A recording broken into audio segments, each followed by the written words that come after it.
May mag-asawang nakatira na nagmamay-ari ng puno ng sampalok na may pinakamatamis na bunga, kung saan kabaligtaran ng kanilang pag-uugali. At minsan may dumating na matandang pulubi upang humingi ng ilang piraso ng sampalok gagamiting panlunas sa karamdaman ng kanyang apo. Pero dahil madamot po yung mag-asawa, hindi binigyan yung matandang pulubi na hindi nila alam na ito ay isang tiwada na nagpupwari lamang upang subukan ang kanilang kabaitan. Pero dahil nasubukan ko sa mga bali nila, nagalit po yung pulubi at sila'y pinarusahan.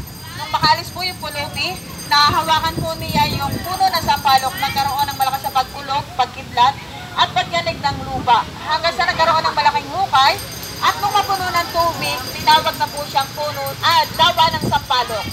Yun pong hukay na yun, naroon yung mag-asawa, pati rin po yung puno ng sampalok. At sabi po ng naging participants namin na taga Bicol, yun daw pong mag-asawa ay nanabili sa ilalim ng lawa. Pero hindi ko po kaya patunayan sa inyo dahil hindi ko po nararating sa ilaliman. Nagkatito lang po ako sa gilid. Yan. At yun po yun lamang sa alamat. Ayon po sa pag-aaral, ang aming pitong lawa ay nagmula sa volcanic Mars o pagputok ng Vulcan Cristobal. Yan po.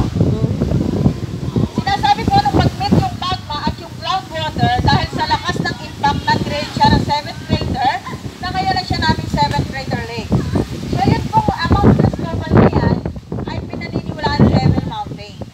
Devil dahil marami daw pong mountain climbers ang umaakyat pero hindi na siya nakakabalik. At kung matagpuan ay wala ng buhay. Pero ngayon naman po naaakyat na siya, sabi ko mga nakatira malapit dyan, subalit pinaglalaruan yung iba. Naliligaw po. Alam niyo po ba yung naliligaw sa ibang ayaw? Medyo nawawala. Opo, pero nakakauwi din. At yun pong negative energy, pinaniniwalaan na dyan sa Mount Cristobal, well, the positive energy, naroon po sa kabila, yung naroon pa sa likod. Hindi mas mataas po doon sa likod. Ano po? Ayun po yung Mount Banahaw o yung Holy Mountain. Holy siya dahil karamihang halaman ay nagagamit panlunas sa karamdaman, especially po ng mga folk healers. So may ginamit po ako diyang halaman ng mula dyan, yun po yung milagrosa. Ganun lang siya kataas kasama ang ugat. Pag inilagay niyo po siya sa kumukulong tubig na bubuhay. Pag tinanggal niyo sa mainit na tubig, nalalanta ulit. Pero hindi po katulad ng kulay na naluluto. Kahit po ilang beses niyo siyang pakuluan, nabubuhay lang siya. So, pinalinis ko lang po yung sa sugat ng aking anak na hindi gumaling.